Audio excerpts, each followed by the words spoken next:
We thank Alper Alkan, CFA, for his speech. Now we have a keynote speech. I would like to invite Aziza Naid Sibaha, Senior TV Anchor and Editor-in-Chief of France 24, for her Bridging the Gender Gap for a Resilient Future speech.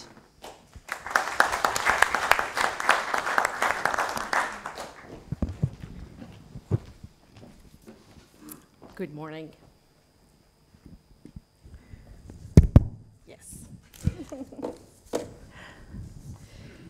Well, first of all, I think that if you hear that I'm a journalist, you can easily ask yourselves, what is she doing here? And that's a good question, actually, because I am a journalist, yes, but I'm also been, for decades, a women advocate and gender equality advocate especially. And when I was invited here, I'm really honored to be here in Istanbul and to be in this summit, but I also ask myself, what can I tell bankers, finance specialists, investors, what can I tell them about gender equality and climate change? And actually, it's really easy to find those connections. I will just ask you to imagine for a second, if you were just behind your wheels and maybe blind in one eye and trying to drive, do you think you will have an accident? Do you think you have more chances to be in an accident? I guess yes. So imagine worse, you are in a war against whatever. But then you have half of your army silenced and blinded, and you're still going into war and hoping to win this war. I think that's the perfect recipe for failure, right? So imagine a world now where half of its population bears the brunt of climate change, yet reaps the least from climate initiatives. You don't have to imagine it, actually, because this is exactly the world where we're living in. That's the reality for millions of women worldwide, with double jeopardy and there are changing skies.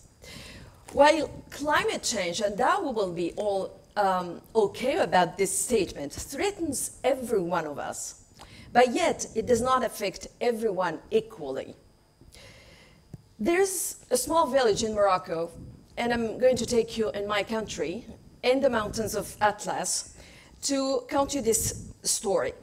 There's this small village in the mountains of Morocco where women are in charge of bringing water to the village and to their families.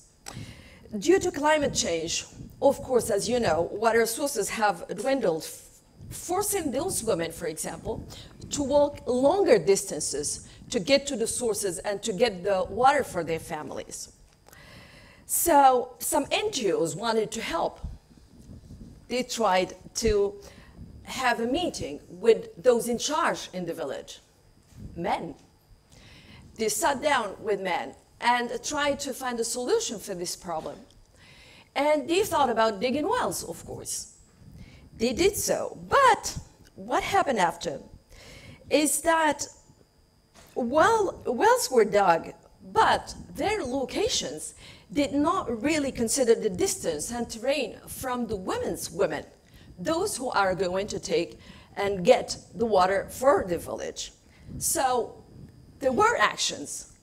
Things happened actually trying to change this reality on the ground. But what happened is that it didn't ease women's burden, and then it didn't resolve the problem for the village. The climate crisis is not gender neutral, and that you know. But effective climate actions cannot be blind to women's needs and women's voices as well. Studies have shown that the way climate action is currently designed could be actually delaying gender equality for 15 or even 20 years. Can you imagine that? Delaying, meaning what we're doing actually for gender equality will not respond positively to what we're doing as climate action. Did you know, for example, that by 2030, the green economy is expected to create 67 million jobs, only 25% are, of these positions will be held by women. Although, and this is another number, a third of women's employment worldwide is in agriculture. Women only have 12% of land and receive only 10% of all aid for agriculture, forestry, and fishing. Women and children are 14 more times likely to die during a natural disaster.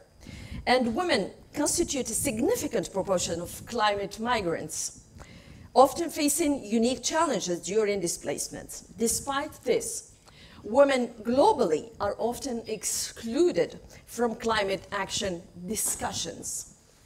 A resilient future, and that's the title of my keynote, Bridging the Gender Gap for a Resilient Future. What does that mean?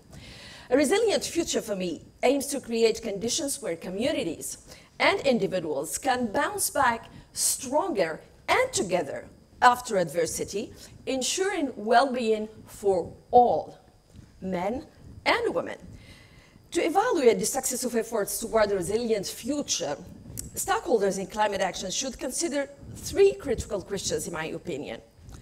Who matters for these climate actions? Who decides for those actions? And who benefits from these actions? It's clear for the first one that everybody feels the impact of climate change, which means that every investment must be designed to meet everyone's needs, including considering gender.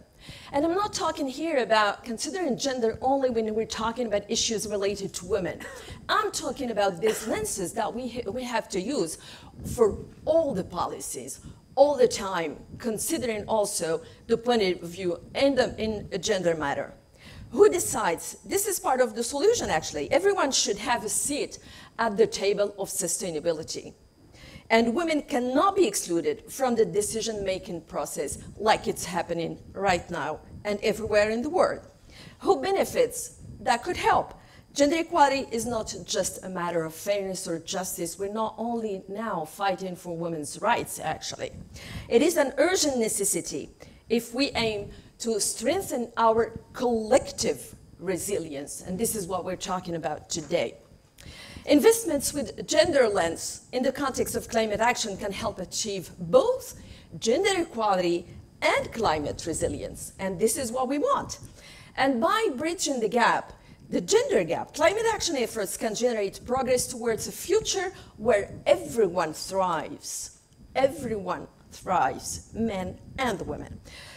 We must channel our efforts into gender-sensitive climate actions, and that means ensuring women's participation at every level of a policy formulation, investing in programs that empower women with knowledge and skills in climate resilience and sustainable practices. One of the examples, just to understand how we are delaying gender equality, is all the efforts, all the money put in trainings, for example, towards the green economy are more used for men than women. We're not pushing more men in all corporations, for example, to get those trainings. So the men will get the skills, women will not. How could they face climate change after that? And finally, advocating for economic policies that enhance women's access to resources, land, and technology. Women have proven their ability to be drivers of solutions, to be agents of change, when they are empowered, when they are given the possibility to do so. And again, gender-responsive climate investments here are not only a matter of justice. I know we're talking about numbers too today. Gender-diverse leadership teams are better at risk assessments and crisis management. I think that talks to you more. Equal opportunities can foster more resilient economies that can withstand and recover from crisis more quickly. Companies with gender-diverse boards often outperform their counterparts in the long run. That also must be more hearable for you. Gender-diverse teams are more innovative as well, which can be crucial in developing new products, for example, and services in the green economy. So let me leave you with a final thought. By adopting a gender-inclusive strategies and fostering active participation, those lenses of gender equality I'm talking about, we can build a resilient future grounded on equality, sustainability, and shared strengths. Together, let's ensure that every voice is heard and every action contributes to a fairer and more resilient tomorrow for all of us. Thank you so much.